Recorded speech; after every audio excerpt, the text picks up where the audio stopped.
Alright, so this one is going to be a little bit more serious.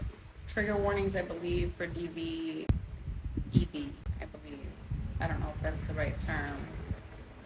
But yeah, I'm going to pull up a video of mine that it's from like literally almost to the day 6 years ago. And I was in such a dark place. And I watched it the other day and I was just like, man, I feel like I really need to go through the video and kind of talk about it because I feel like it can help so many people that might be in a situation like I was, which was a very serious DV situation. I was in a relationship for about 5 years with somebody and I completely lost myself. I lost myself to the point that after I was out of the relationship, it took me a while to even know how to dress, like how to care, not care for myself, but like who I was. I had no idea who I was anymore. I completely like changed my hair color, changed the way I dressed, like didn't talk to some people anymore, didn't even want to do some of the things that I used to love to do. So that video is a few months after the breakup, and I was talking about some of the things, and now being where I am and knowing what I accept and what I don't accept and how much I love myself now, and I can never go back to that. And I know a lot of my followers are dealing with the same situations that I used to deal with, and I just thought that it would be a really hopefully helpful video for you to see how far you could come.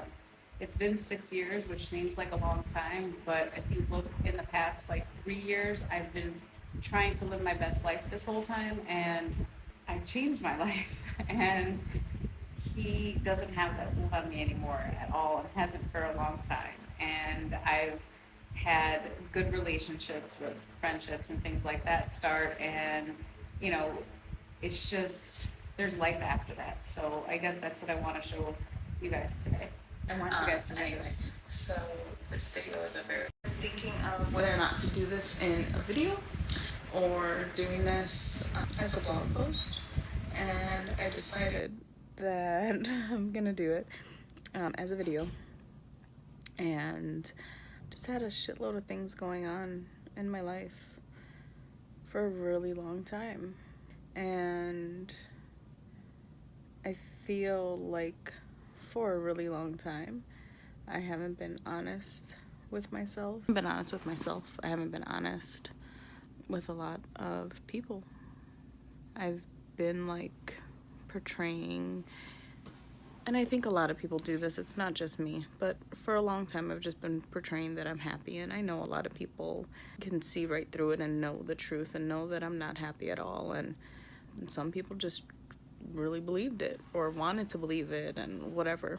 So I haven't been happy for a long time. I've been hiding just a lot that's been going on, and I feel like in order to move on, I need to do exactly that and move on and not continue to think about it. So that's kind of what this is me starting again, starting over. Been not being happy for such a long time. I don't know if I get into it later in the video, but the relationship that I was in, he cheated on me from the beginning. And like, I kept thinking, you know, it's gonna change and things like, it was like all the time.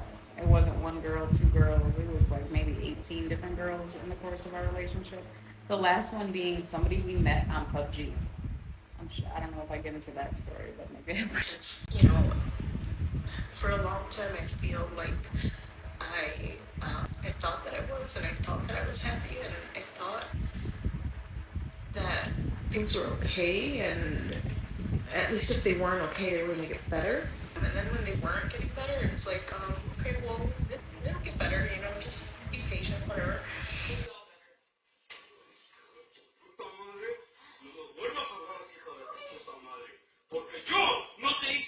It's so hard Honest to with myself watch, and just like me as this person.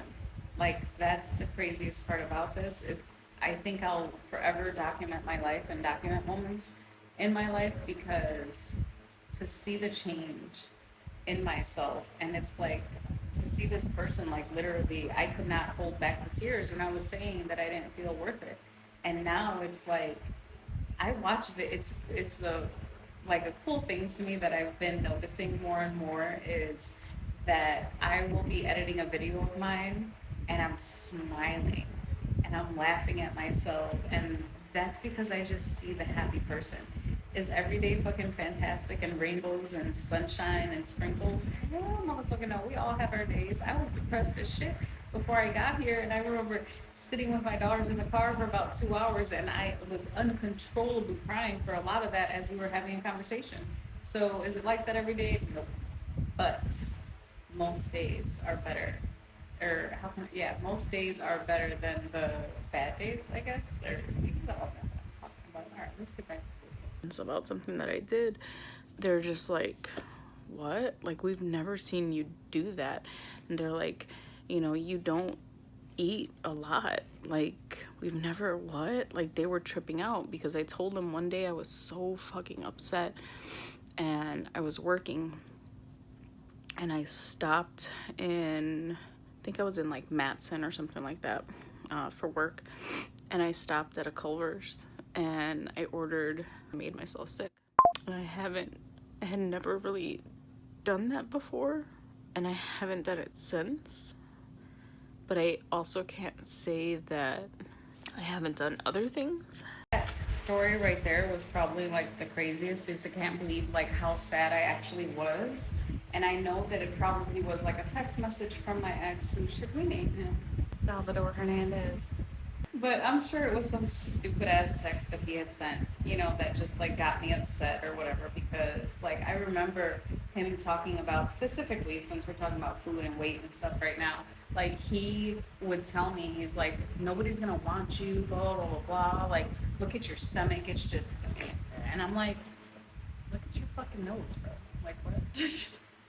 Now I say that shit. I should, all the shit that's like in the file cabinet filed away, I'm like, oh, I should have got him with that.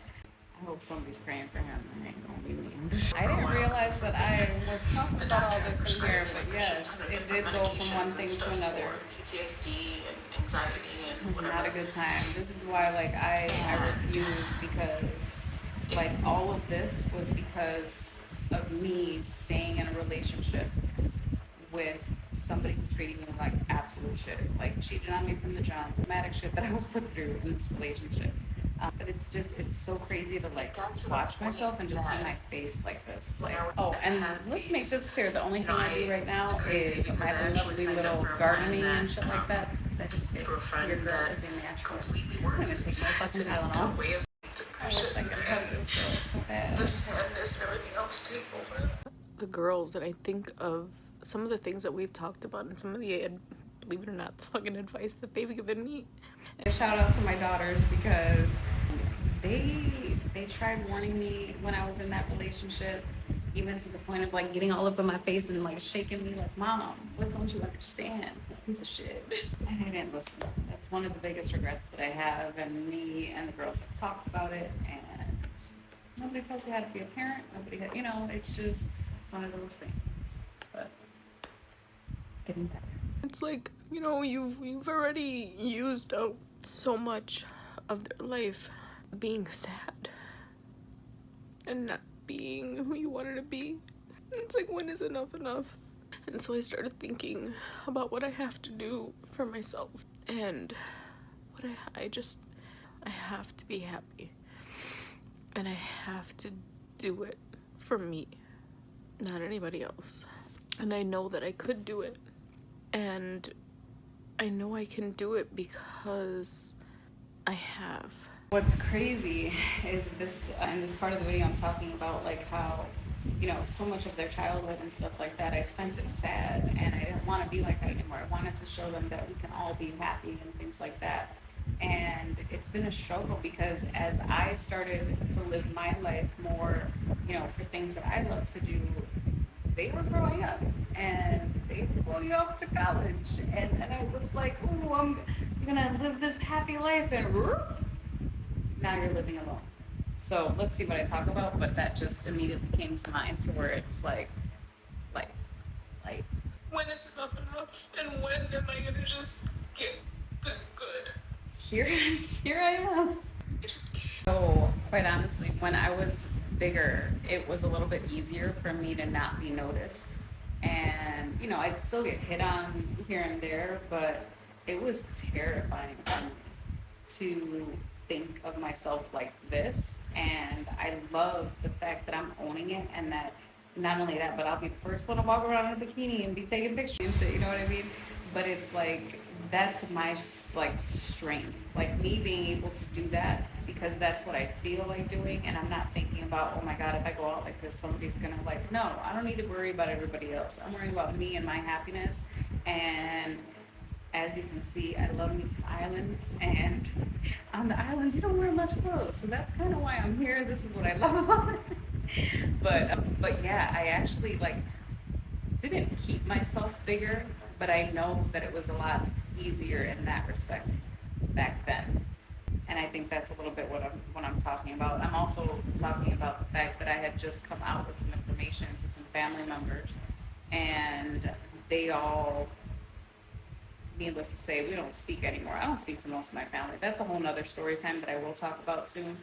I don't support people that hide or support people that tend to sing in A minor. But yeah, so I had come out with some information, and a bunch of people stopped talking to me, offered me money at one point. I don't need money, I wanted truth spoken. But If you, even now after I've had evidence of some that's things, right. you still want to stay in your bubble and think that I lied about something or whatever the case may be, fuck you too. And there's a lot of fuck yous to give, because for a long time, instead of me saying fuck you, I held on to it. I held on to it and I held on to it and I held on to it. And I just kept it in. I kept it in for so long. And with me not letting all of that out, all of those fuck yous and all of those I don't care what you think, or go to hell or whatever else, instead of me saying that, I kept it in, which has gotten me absolutely nowhere. And it's time for me to focus on me, to say fuck you when I feel like it, to not talk to people, to not give a shit And what people don't. think, and to do what I they're need still to in do the same for place. myself. They're to be still happy. at the same address, matter of fact. Since like And that's it. 1982. And I'm starting that right now. With all that being said, I'm gonna do more of these. The next, I think, the next one, should I do it about my tummy tuck experience, or should I do it about who I keep having to say fuck you to? Or actually who I don't even know where they're at in life right now. And that's why I'm doing so fucking good. But I love you guys. Thanks for, if you stayed this long, bravo, bravo, bravo. I'm throwing roses. All right, I love you guys.